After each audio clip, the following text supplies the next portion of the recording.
आदेश जय श्री भोले सभी को। आशा करता हूँ महादेव रुद्र की कृपा आप सभी पर बनी रहे।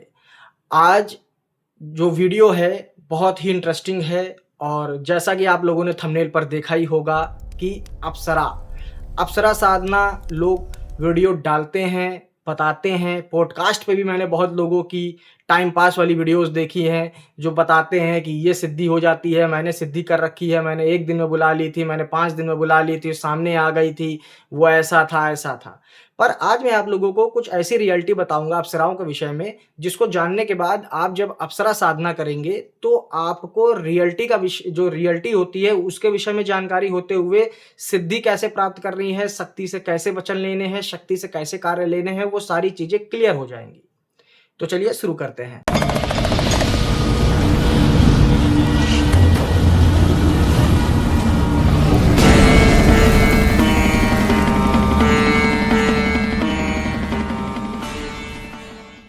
आदेश भारतीय प्राचीन पुराणों और शास्त्रों के आधार पर जो अप्सराएं होती हैं उनको 2 वर्गों में बांटा गया है। एक होती है वैदिक और एक होती है लौकिक। तो वैदिक अप्सराएं कौन सी होती हैं? जैसे रंभा, मेनका, उर्वशी, इस टाइप की अप्सराएं जो इंद्र की सभाओं में बैठ करके नृत्य, नाच गाना, मनोरंजन या किसी तपस्वी की साधना को, किसी की ध्यान मुद्रा को खंडित करना या किसी को लुभाना, तो इंद्र उनका प्रयोग अपने इस हिसाब से करते थे, मनोरंजन के हिसाब से भी करते थे और किसी के विषय, किसी का काम खराब करने के हिसाब से भी करते थे। दूसरा लौकिक। लौकिक ऐसी अप्सराएं होती हैं जो पृथ्वी, अपनी धरती के ऊपर निवास करती हैं, रहती हैं। कहाँ रहती हैं? जैसे वन में रहती हैं, जंगलों में, जल के किनारे, एकांत में, और कुछ अप्सराएं शमशान में भी वास करती हैं। तो ये जो सिद्धियां होती हैं, जो लोग सिद्ध करते हैं अप्सराओं को, वो लौकिक अप्सराओं को सिद्ध करते हैं, ना कि जो अप्सराएं होती हैं वैदिक।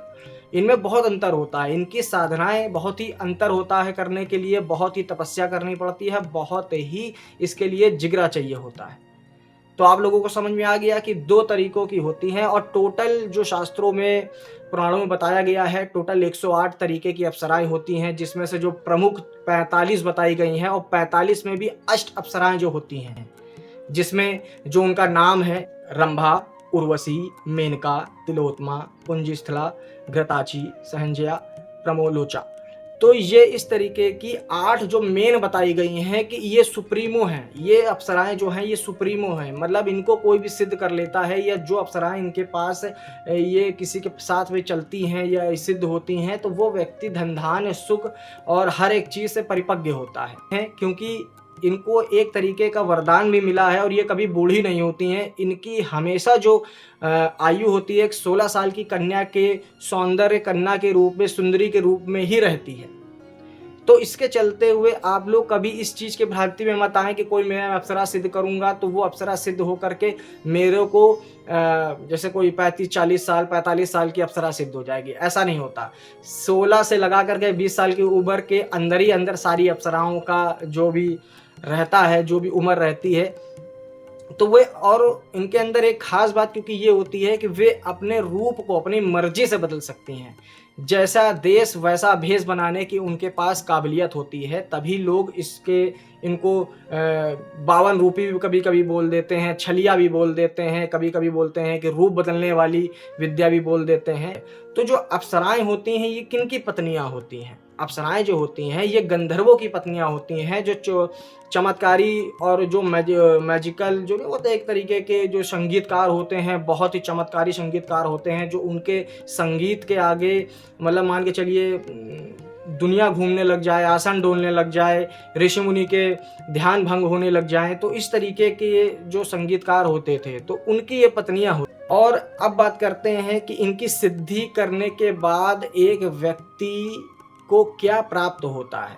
व्यक्ति को ये प्राप्त होता है कि सौंदर्य, भाग्योदय, आपका सुख, संपत्ति, धन, इन सब के मार्ग को वो खोल देती हैं, इन सब के मार्ग को वो बता देती हैं कि आपको ये जीवन में कैसे प्राप्त होगा, जीवन में कैसे इसको प्राप्त करने का मार्ग मिलेगा।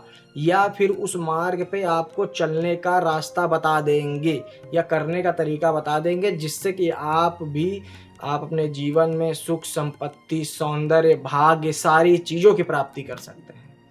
अब लोग इसमें कई मनगढ़ंत कहानियाँ बताते हैं कि गड़ा खजाना दे देती है, आभूषण दे देती है, लोगों के साथ हम बिस्तर भी हो जाती है। तो देखिए, हम बिस्तर वाली बात मैं इस चीज़ को डिनाई नहीं करूँगा, बट वो कुछ ऐसी अप्सराएँ होती हैं जो लौकिक अप्सराएँ होती हैं, उनमें से जो निम्न स्तर की होती हैं, जिनके जो संभोग क्रिया करने के लिए उत्साहित रहती हैं और वो साधक का हमेशा नाश करती हैं, साधक के परिवार का बिगाड़ पैदा करती हैं। तो वो मैं उनको अप्सराएँ नहीं मानता, मैं उनको हमेशा चुड़ैल योनि में ही मानता हूँ। क्योंकि एक मैंने ऐसे ही एक साधक को देखा था, उसने अप्सरा साधना करी थी पर उसको चुड़ैल सिद्ध हो गई थी, पर जब वो उसके ऊपर हाजिर होती थी तो बताती थी मैं अप्सरा हूँ। और बड़ी ताज्जुब की बात है कि मैंने ये देखा कि अप्सरा हाजिरी ले रही है। तो इससे आप अंदाज़ा ये लगा सकते हैं कि किस तरीके की रूप बदलने वाली शक्तियाँ होती हैं और कैसे इनको सिद्ध करा जाता है। तो आज मैं आप लोगों को कर्णावती अप्सरा के विषय में जानकारी दूंगा, जो लौकिक अप्सरा हैं और ये साधक की छाया के साथ चलती हैं, छाया में सिद्ध होके चलती हैं, साधक की हमेशा रक्षा करती हैं, साधक को हमेशा गलत कार्यों से रोकती हैं, साधक को हमेशा धन के मार्ग खोलने के लिए प्रेरित करती हैं और उसका हमेशा अच्छा बताती हैं, उसका अच्छा कर्म करने के लिए, अच्छा योग बनाने के लिए, अच्छा भाग्योदय करने के लिए उसको हमेशा प्रेरित करती हैं। उसको कोई भी जानकारी होगी, उनकी छाया के द्वारा उनको जानकारी मिल जाएगी।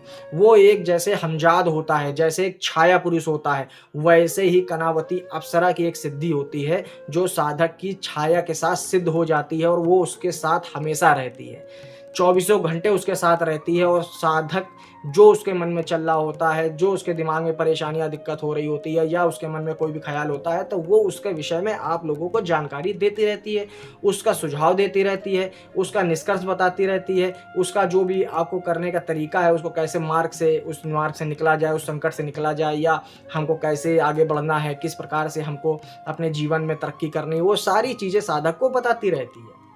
तो ये आप लोगों को स्क्रीन बॉक्स पे जो मंत्र दिख रहा है, ये है कर्णावती अप्सरा का साबर मंत्र।